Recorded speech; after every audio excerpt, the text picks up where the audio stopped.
We've had policies since 1960. We had great ones in the 70s that ushered in stability after the Civil War. In the 80s, it was time to introduce stabilization. In the 90s, we were supposed to accelerate. We have neither accelerated or consolidated. It's been 2 steps forward and 3 steps backwards. The IMF tells us to do handouts for our poorest people.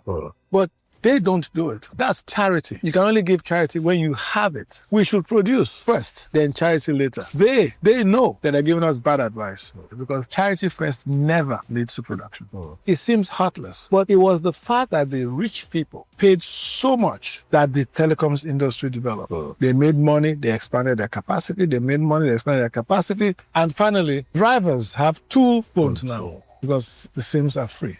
We have done the exact opposite with our electricity policy. We want to be charitable and soft-hearted and kind. Everybody deserves electricity. No, everybody doesn't deserve electricity. It's a scarce capital good. The people that deserve it are people that can pay for it. Hello out there. Welcome back to another episode of Policy Without Politics. It's going to be a great episode, a very interesting episode if you ask me. So you hang in there, because it's going to be of huge interest to you if you want to benefit from the time you give us today on our next episode, which is coming very, very, very, very soon as the minutes tick on.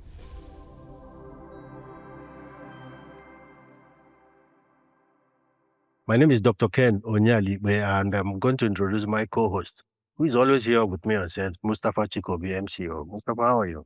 Dr. Ken. Yes. Yes. My name is Mustafa Chike Obi. Yes. And again, we're here to start the process of going into policy without politics. And hopefully, this will be a very interesting episode. Yes, it will be interesting because on this episode, we are going to discuss policies and Nigeria. A lot of questions have been put out there and it's on the table. The jury is out. Is the problem with Nigeria policy, or is it the implementation that has always been the issue and the challenge? So I want to believe that Nigeria is not lacking in policies. We've had policies since 1960. We had great ones in the 70s that ushered in stability after the Civil War. In the 80s, it was time to introduce stabilization into the Nigerian economy and policy and polity. The 90s, we were supposed to accelerate. And then we entered the new millennium, which we are supposed now to consolidate. But we're still in the situation where we're even thinking about planning or replanning again, if I can use the word. We have neither accelerated or consolidated. So in my opinion, we have not moved. It's been 2 steps forward and 3 steps backwards. That is my opinion. What is your opinion? Well, it's like having a child. Okay. You need the man and the woman to have a child. Yes. The man can have all the will in the world. And the woman can have all the will in the world, but the two have to come together. I use that example to illustrate that policy plus execution or implementation equals result. Yeah. And so getting a policy by itself is not enough. We're obsessed with policies, and we don't spend enough time with the execution of the policy. So Nigeria, it could be both. Nigeria has had some horrible policies. Yeah. The continued providing of oil petroleum subsidies was a horrible policy. The removal was a good policy. But the execution of removal will have been improved upon. Okay. So you got a bad result for a long period of time. I think the result is getting better. So we must always keep in mind that no matter how brilliant the policy is, the execution is just as important. Otherwise, you will get a bad result. Yeah. And if you have a bad policy, then you're dead in the water anyway. So the only thing you can hope with a bad policy is that nobody implements it. And then so it has a neutral effect. But quite frankly, a bad policy with no execution is less harmful than a good policy with bad execution. And so we fall in love with the policies, we go to IMF, and they tell us this is the policy. I'll give you an example, which could be a pet peeve, but I won't use it as a pet peeve today. The IMF tells us to do handouts for our poorest people. But they don't do it. Because if you give a poor person in Nigeria today, 1 million naira. What are they going to do with it? They're going to buy foreign goods or goods that are mostly foreign. So it suits IMF to tell us to give our people money so you can buy. Nigeria is demand process that favors them. So they then supply those things that we do with our money. I've always said, if IMF came to me and said, give your poor people money, I would say that's charity. Okay. Charity is a different policy from development. Charity, is good. You can only give charity when you have it. So when Nigeria has produced, we can be charitable. But when we have limited resources, we should produce first, then charity later. They know that they're giving us bad advice by asking us to do charity first and production later, because charity first never leads to production. Yeah, charity first never leads to production. But it's like a man drowning. Shouldn't you throw something that you can clutch at, so that you can stabilize before you begin to talk about productivity? I'm just talking, it's a chicken and egg thing. I understand what you're saying, and I'm going to sound like I'm heartless. Yes. But it depends on the cost of what you're throwing to the man that's drowning. And having rescued him, are you worse off than not rescuing him? And again, you have to give what you have. Yes. We do not have on a look, you have to separate micro and macro. Yes. Micro is what you do one-on-one. And you can do anything you want to do micro. But when you're talking about macro, what affects millions of people, you have to say, are we better off rescuing one person at the cost to 1 million people? Are you better off being hard-hearted and saying the 1 million people matter more? So those are issues that need clarification. But certainly, on a macro level, charity before production never works. It's unsustainable and it doesn't go anywhere. And when the IMF tells us to do charity before production, I, in my little room, am offended. Because I know those guys. I worked with them in New York for many years. I know them. And I know that they know better than that. And that they're manipulating us by doing that. Yeah. Talking about manipulation, what bothers me more is, what happens when policies fail. I'll give you a few examples I've scripted for the purpose of this episode. When a government program fails, for example, two things get blamed: policy design or the way we implement it, which I call the people implementing it. We blame them. So, but the other question underneath is, who was the policy actually designed to benefit?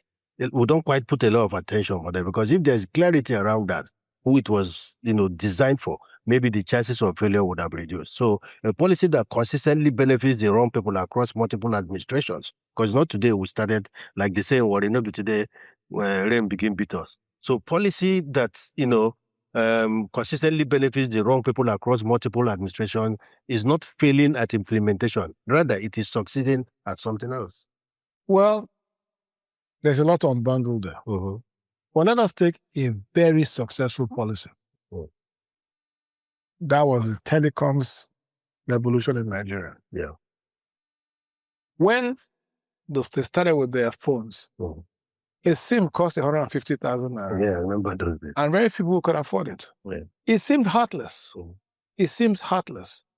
But it was the fact that the rich people paid so much that the telecoms industry developed. They made money, they expanded their capacity, and finally, so we can let go. Drivers have 2 phones now because the SIMs are free. We have done the exact opposite with our electricity policy. We want to be charitable and soft-hearted and kind. Everybody deserves electricity. No, everybody doesn't deserve electricity. It's a scarce capital good. The people that deserve it are people that can pay for it. And if you make them pay for it, if you make the guys in Ikoyi and Asokoro pay what it's worth, all these electricity companies will make so much money, they will expand everywhere. They won't need government involvement. But no, we want to give everybody electricity. And electricity is not a social good. Nobody is born and deserves electricity 24/7. You get it if you can pay for it. Now that sounds heartless, and you're a nice guy. But I'm a pure. Yeah, I get your point, and I know the person. type. I know the spectrum of economics you belong to, and in economics there's balance and will balancing, we call it. Yeah. Having said that, the circumstances of any government is determined by what it sees in the immediate. What you're saying is correct and is accurate, and that's how to jumpstart, but it requires a sequence and cycle that will eventually benefit others. But it requires a period of time where you need to hold your breath, and if you survive. Yes. And the government survives, yes. then these things begin to crystallize. So I understand that. You're talking implementation. Yeah. I'm talking implementation. Yeah. This Band A thing that Adelabu did was actually the right policy. Yeah. But he didn't go far enough. Yeah.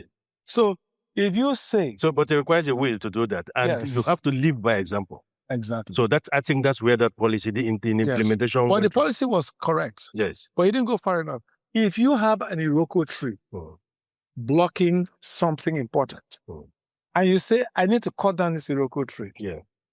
Good policy. Yeah, to build a highway. But if you use a penknife to cut it, after 6 months, you say, this knife can't cut this Iroko tree. Yeah. And you abandon the cutting of the Iroko tree and look for something else. Yeah. So, yes, the policy will have had people in Ikoyi and Victoria Land. I think you live in Ikoyi. Well, that's a guess. People that live in Ikoyi to pay so much that people, 5 years from now, people in Surulere will have electricity at a cheaper price. As long as you say everybody should pay the same or people should pay roughly the same, you will never get electricity in Nigeria. Yeah, that's where that is the problem. That's the problem I get. But this is where communication, especially when it is strategic, comes in. For government to be able to implement this, you need to put the policy in place. You keep saying government. How did the telecoms do it? Well, government was more intentional than with communication. Communication is everything because you need to explain this journey, how torture is going to be, live by example, and then face by face get there and be accountable at the end of it. So I get your point. I'm ignoring your live by example because you keep saying live by example. Yes. And that is a very dangerous road to go through. Well, you see, a father cannot continue telling a child to tighten his belt and you go out in the evening and you have 4 bottles of beer. I'll tell you a funny story. Harvard University has a budget of about, I'm guessing now, between 10 and $20 billion a year. Yes. It's somewhere in that range. So Harvard University budget is larger than the budget of any state in Nigeria. Yeah.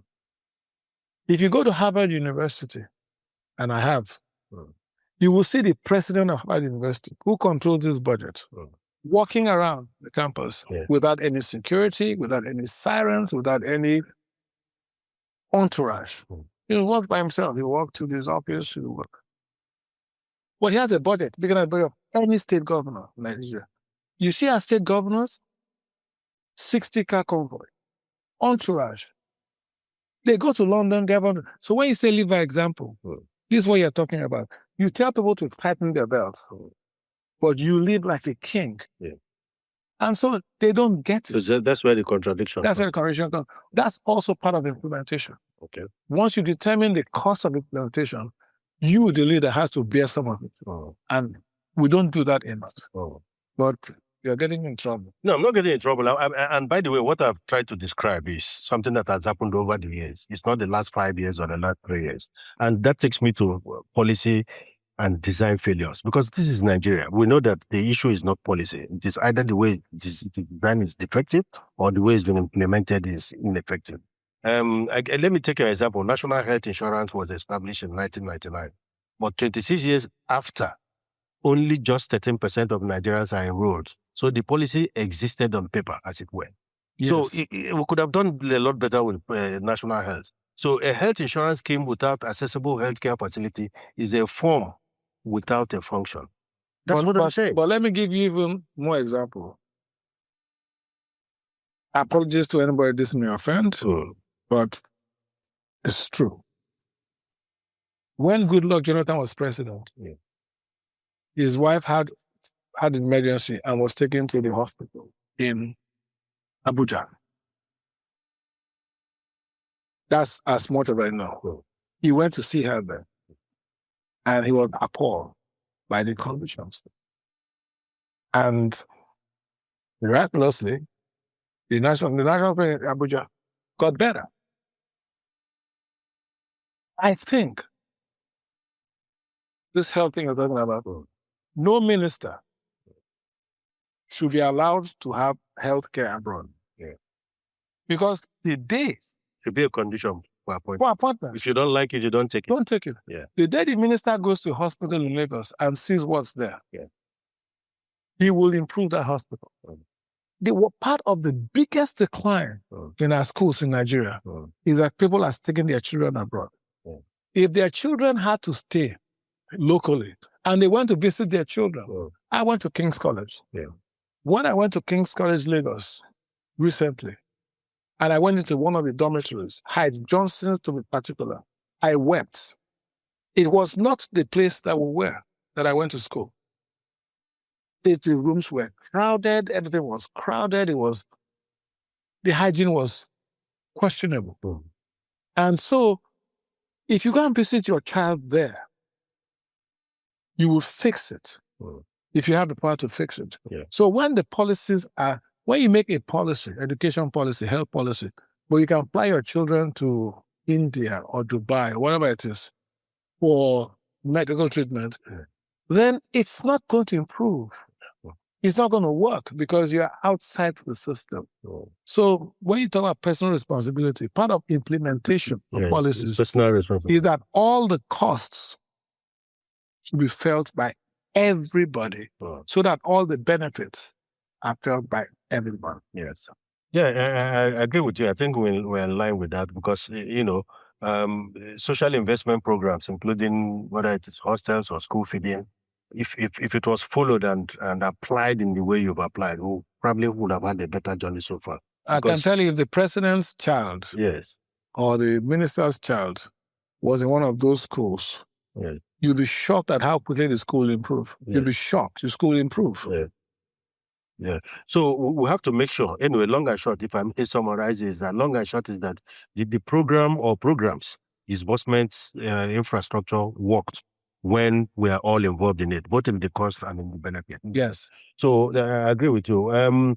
So let's use let's try to see other everyday examples. And here I have comparison with other African countries, not just for the sake of it, so that we begin to see that Nigeria is not existing or progressing in isolation. Because when we talk, let's not even go back to Europe. There are great examples in Nigeria, centers of excellence. We don't need to reinvent the wheel. And I'm just drawing an example. Let's take Rwanda. Rwanda in 2008 decided that every citizen would have health insurance. In Rwanda, it is considered community-based scheme. They call it Mutuela do Sante. It covers 90% of Rwandan population. Premiums here are income tier. The poorest pays nothing. So coming back to what you just said, and the policy is phased and monitored appropriately. Each administration treats this policy, that's succeeding administrations, treats this policy as a national asset, not a political liability. Rwanda is the one administration. Yes. Well, even if it is going to be 10, my argument here is that once we make it a national asset, the policy becomes a national asset, then each administration would treat it as such, as against treating it as a political liability. So the policy has survived because it was institutionalized. But in most cases in Nigeria, I want to believe or smell that it is individualized. Everything revolves on individual and administration interpretation, as the case may be. Well, let's again, we don't want to be critical without providing solutions. Yeah. So let's talk about a few policies specifically that I believe could have been improved upon. Okay.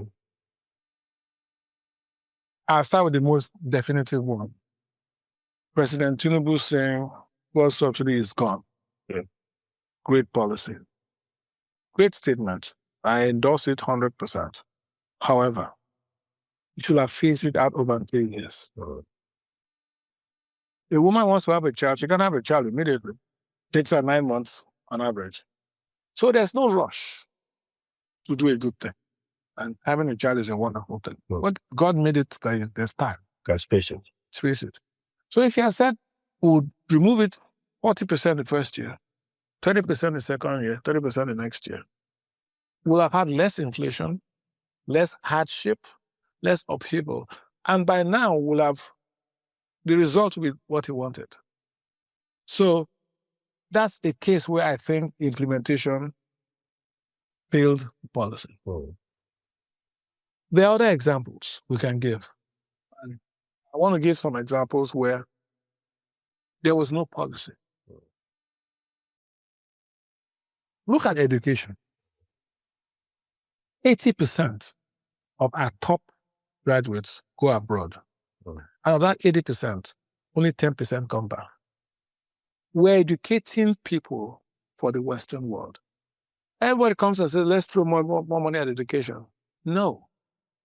We should throw money at the demand for education. Oh.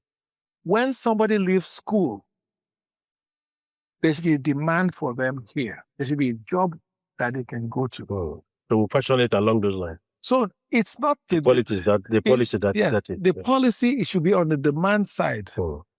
In the US, there are schools that were created. They're called A&Ms, agricultural and mechanical, I believe it is. And they were created because there was a demand for agricultural graduates. Oh. So those schools absorbed all of the people, and the universities produced it, and those people had jobs. So if you educate somebody and you don't have a demand for their services, you will either become a bandit, a criminal, a Yahoo boy, or they will go abroad. You have people doing youth service for 3 years because they can't get jobs. They just keep and that's a regular income. Oh. So the education policy has always focused on the supply. Let's build more schools. Let's build more universities. Let's do this. And has not focused at all on the demand side. On the demand side, when that guy graduates, what are you going to do with him?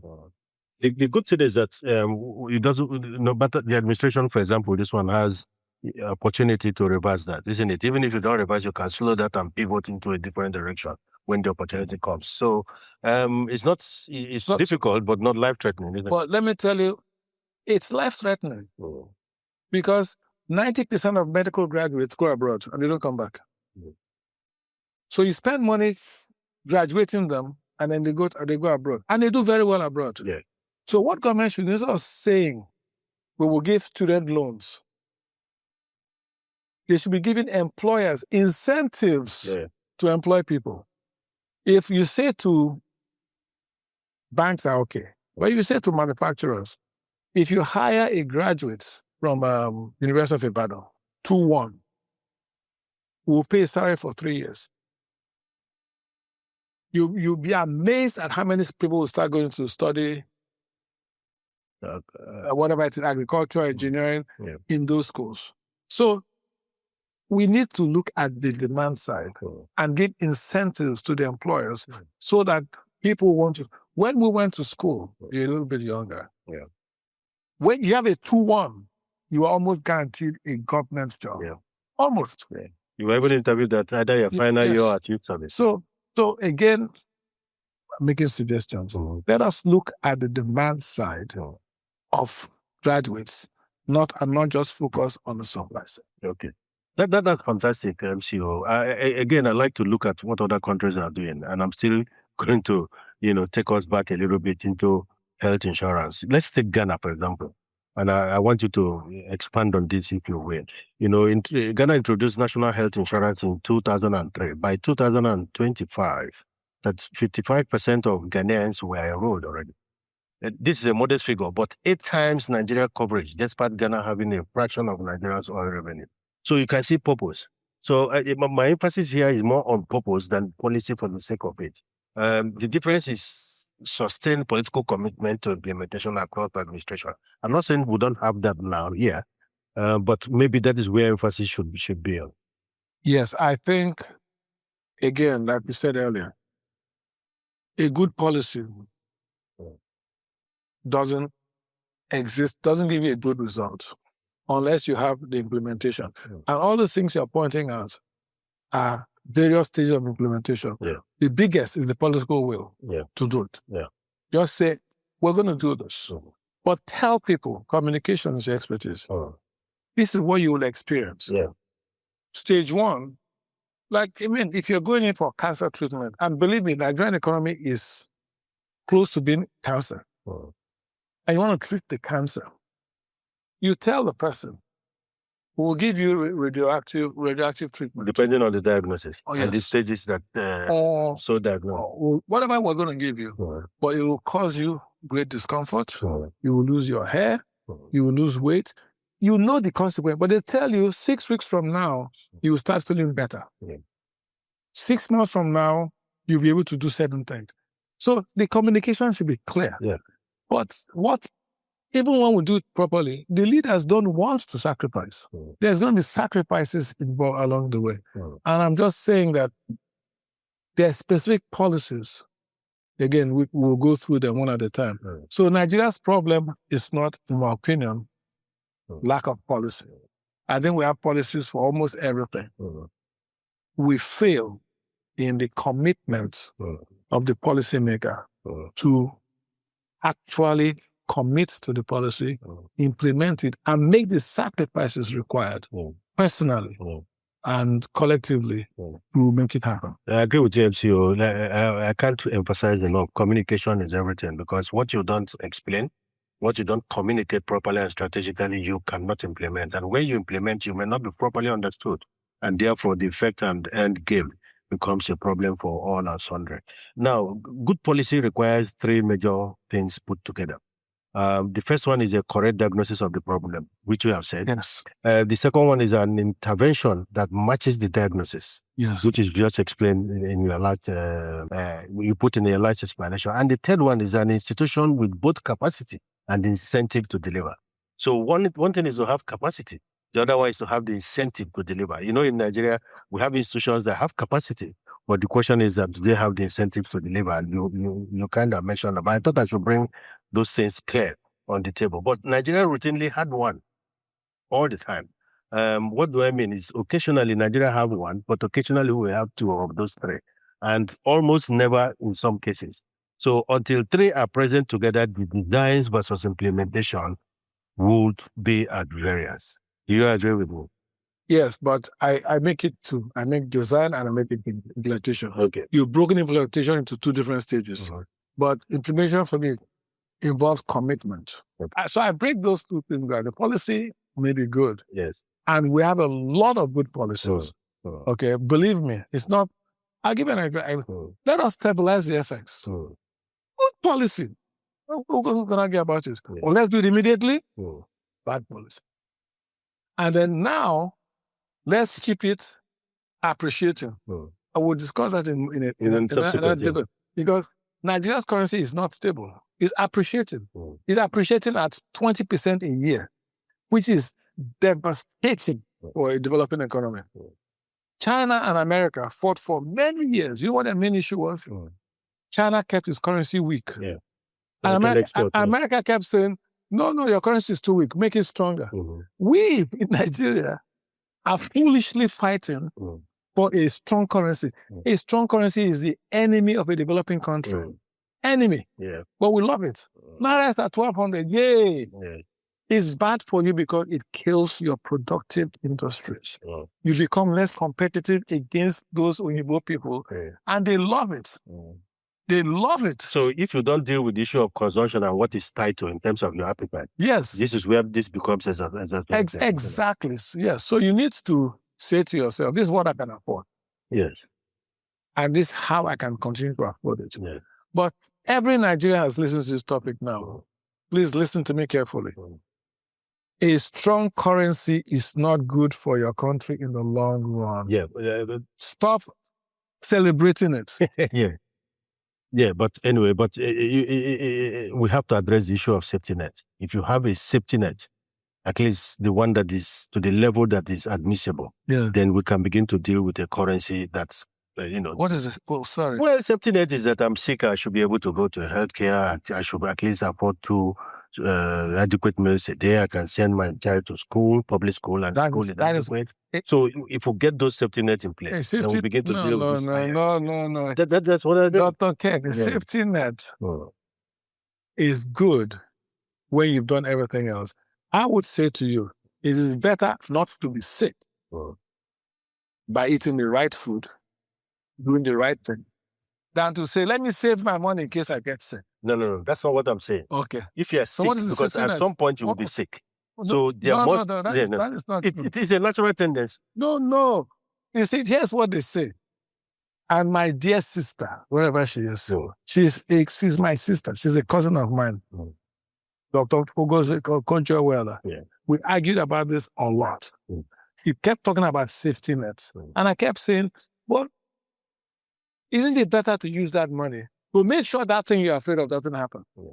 The thing you're afraid of is oil prices go down, for example, and Nigeria's revenue goes down. And profligacy. Yeah. So why don't we use the money today to make sure that when oil prices go down, it doesn't affect us by expanding our economy, by developing our industrial base. Capacity. Because there are countries that are surviving without oil.